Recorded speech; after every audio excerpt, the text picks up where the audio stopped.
And we are live. Today we're talking about minding our mindfulness. So, like, actually in real life and how it can translate and transform your relationship with everything, even your breakfast. So, mindfulness doesn't mean being calm all the time, it means being aware of what's happening and choosing to stay present through it instead of numbing or checking out. So, I'm Amanda Beth with Amanda Beth Healing, and this is our Transformation Tuesday going live. I don't have all the backup support today in my crew, but we're doing it anyway. We're going to be mindful. We're setting intentions, and I just kind of want to dispel what that whole mindfulness means. So, settle in and let me tell you a story. So, when I realized the whole mindful thing, because I think that I thought, like a lot of other people, that that meant you had to meditate, you had to have the special yoga mat or the silly little pillow, or you had to sit with your hands just so. And I was attending the float conference down in St. Louis, and I really enjoyed that presentation of what mindfulness is. It's about being present and thinking through what you're doing and what you're going through and not being distracted. So, my first welcome to mindfulness was a description between Jake and Marty, and they were talking about a banana. So, they were at a cafe or bistro, and they were sitting outside enjoying their coffees. And there was a table next to them where someone had apparently been served a banana. And when the people sitting at the table left, they left a banana behind. And they were debating if they were going to eat this banana or not. And then they started into their rendition of how they discussed the whole banana situation, which was really interesting, but they were calling it earth poop. And it's the silliness like that that really makes you understand things. And so they were thinking of this and did this whole demonstration of what mindful is. So the next time you see a banana, maybe you'll think of it as earth poop too. And the story goes that a banana, when you think about a banana, you mindfully think about it. So, where does a banana come from? A banana grows on a tree up in the air. Where does the tree come from? The tree comes from the earth.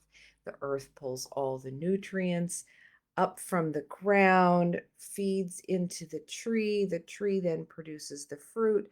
The fruit is then ripened and it's then harvested.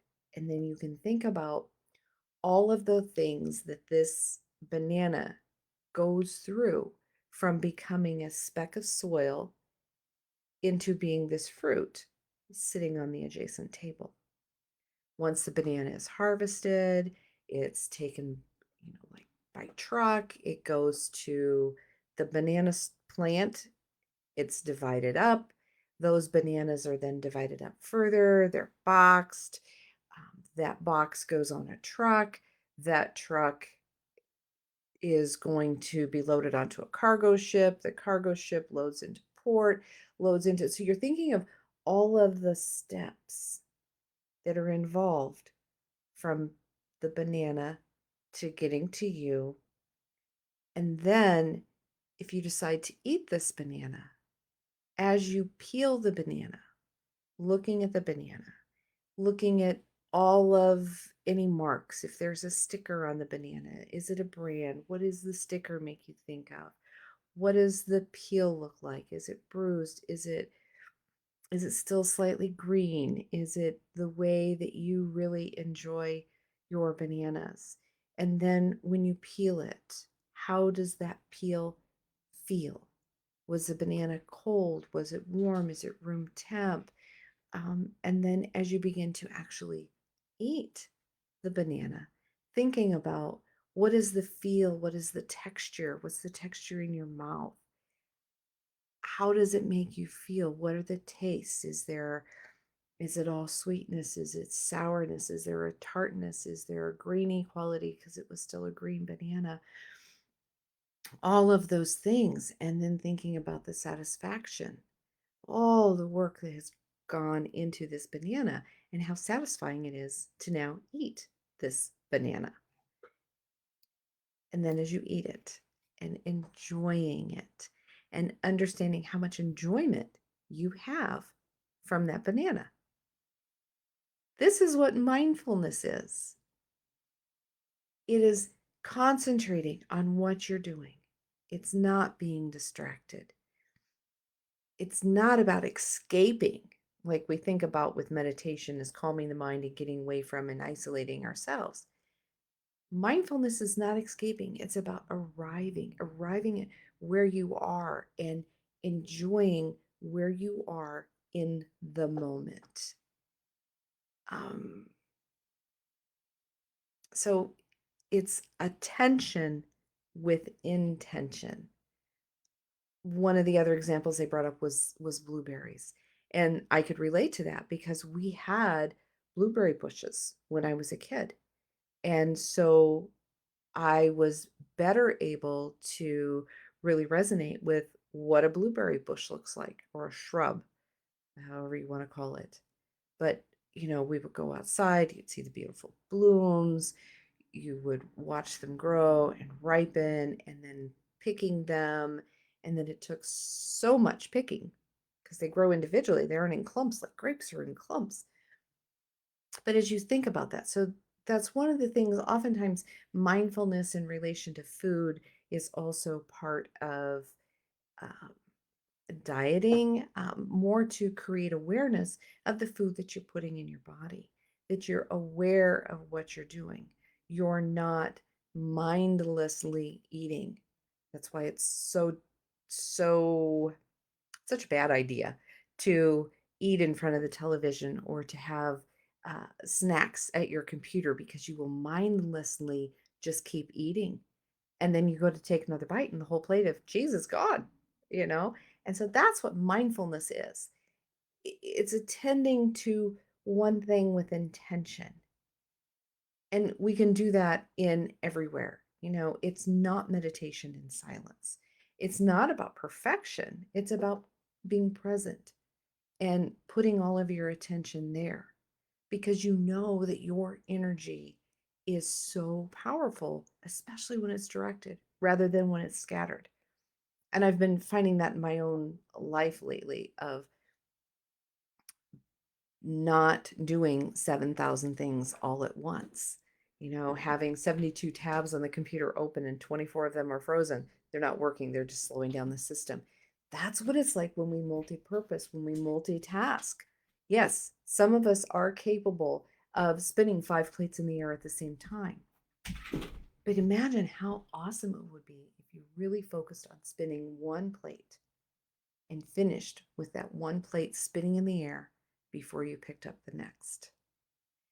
I've been making a point of this. I get really involved and my attention is on one thing and I'm distracted away from it, or someone calls my attention and wants me to do something else. And I say, wait a minute, let me finish this first, and then you can have all of my attention. And this is a big change for me because I was always, yeah, bring it on, bring it on, bring it on. I can handle anything. And I'm realizing I'm not efficient when I do that. And so we really want to do this. For me, food was the first mindfulness teacher for me to learn how to do it. And now I look at that and I work to intend to do that, eating less at the computer, eating less in front of the TV. I haven't cut it out all the way. Come on, I'm human. But I invite you to really check out, where are you in your daily routines? How many things are you doing on autopilot and not really attending to them, not being mindful, not being present.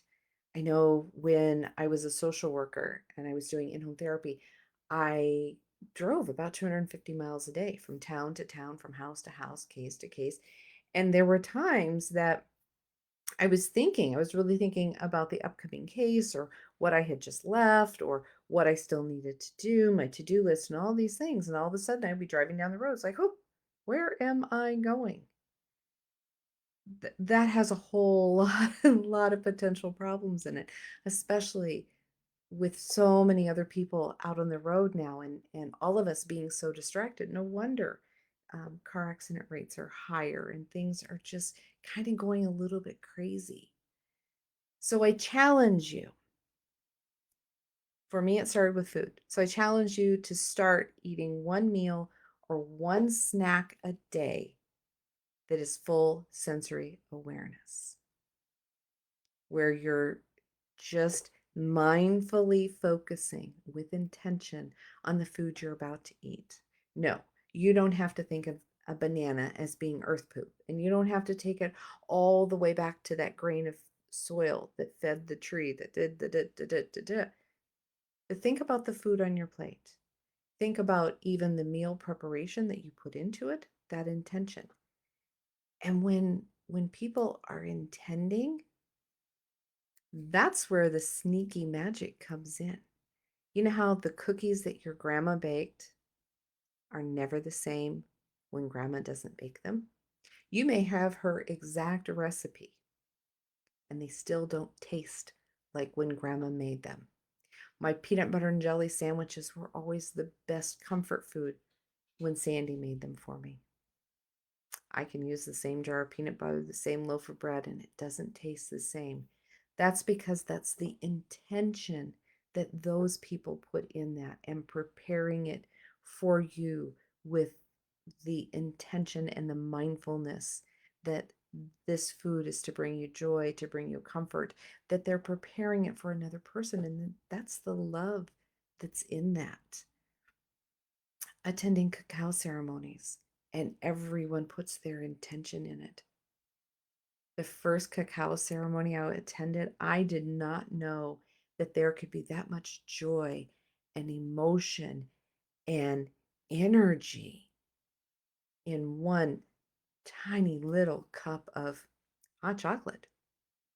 I mean, I don't want to take any meaning away from it at all, but the intention that you put into things, that mindfulness that goes into preparing the food. And so, with the holidays amongst us, think about that. Think about the intention that goes in the food. Think about how things are so much better when they're prepared with love, with intention, and mindfulness. We do a lot of other things that help us with our mindfulness. Sometimes we use crystals, we use tarot cards, oracle cards, journals, essential oils, mandala beads. It can be your rosary beads, your favorite cozy blanket. All of those things sometimes get labeled as ritual, and I think that's a term that can be used for a lot of different things. But if you think about it, when readers who use tarot cards, when they're using the card, they're using what is randomly drawn from a deck with the intention of better understanding your energy. So that card guides them into channeling what your energetics are.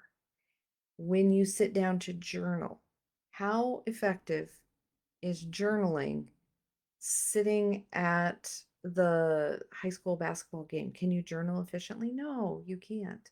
But you're going to journal in the privacy of your living room, your study, wherever it is that you go.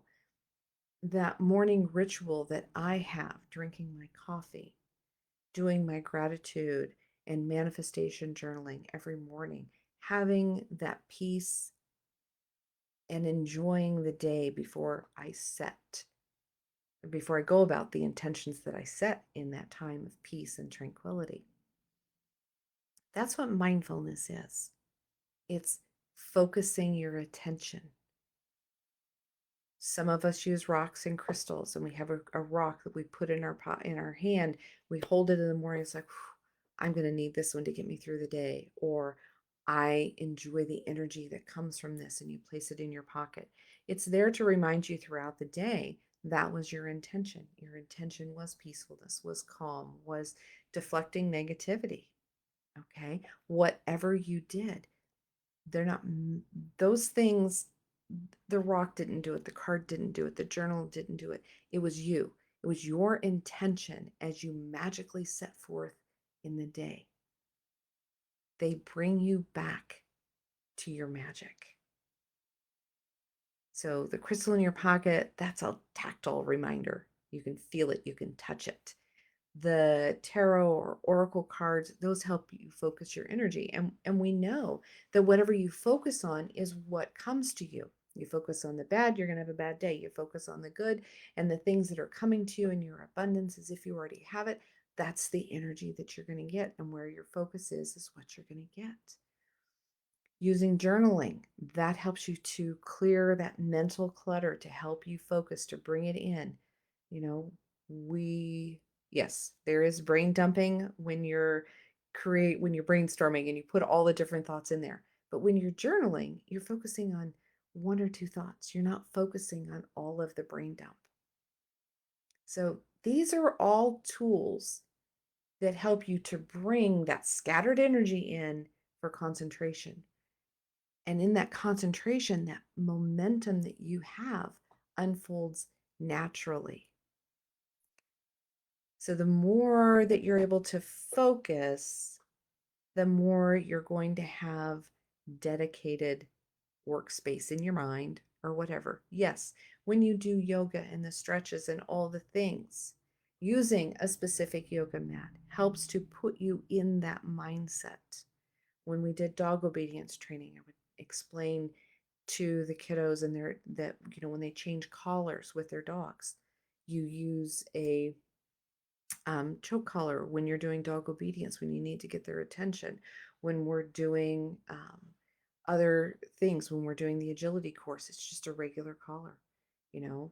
So there's different things. When you are going to go to the gym, you don't walk into the gym to work out in your blue jeans. No, you put your exercise clothes on. That's part of the mindfulness, setting the intention to put on your workout clothes when you go to workout. Those things that helps you to really show up for what it is you're going to do. When we go to a business meeting, depending on what the business is and depending on what your role in that meeting is, depends on how you dress. So you dress for the occasion. When you're dressing for the occasion, you're setting the intention. You're setting your mindset, how you want to be perceived, how you want to convey yourself in that meeting. So as so many things are, we set our intention on how things are going to be.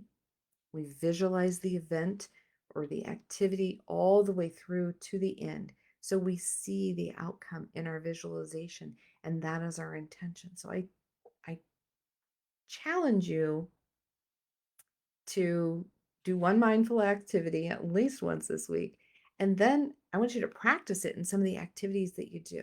So, that's that mindful eating, mindful walking, mindful scrolling. For me, I kind of have this little invisible rule in my head that I don't allow myself, I can set a timer for the amount of time I spend on social media. If I don't set the timer, then I need to be attentive only to the little red dots, the notifications, if there is something that I need to respond to. If I don't need to respond to it, poof, I'm out of there. I take care of it that way. I have better uses for my time and intention. I don't want to get brought into that. That is not my intention. That's a hard one. That's a hard one. It's a hard one for me. So, a mantra for the week is every moment is a doorway back to me. And the word chaos, when I was putting this together, the word chaos kept coming up. So, if you would like to have some healing space, let's remove the obligation to be ruled by chaos, and let's remove what keeps you in that cycle, that prevents you from being mindful, from focusing, what obligates you to be scattered. If you'd like that, just say yes out loud, put it in the comments. If you're catching it on the replay, just do hashtag replay and yes in the comments as well. So we'll take care of that work about chaos, surrounding chaos and being scattered and that obligation. Okay, we're going to do the forgiveness that comes with that as well. If you'd like it, just say yes.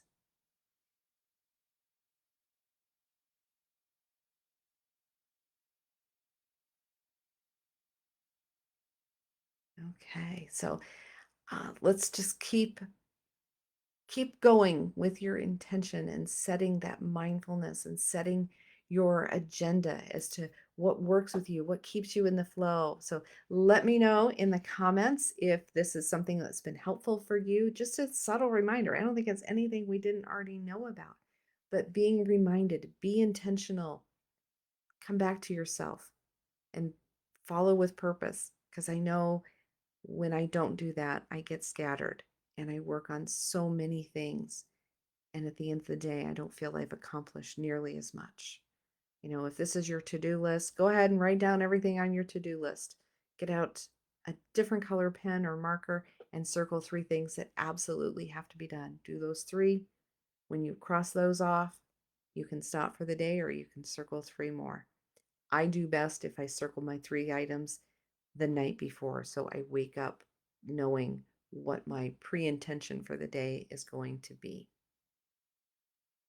So I hope this has been helpful, and I look forward to seeing you all next week. I know next week will be the end of the year, the last one of the year, and we'll see what's going on. If there's something specific you want to hear about, please let me know. Message me or put it in the chat. Don't forget to like and subscribe and follow for more helps and tips in life as we go on.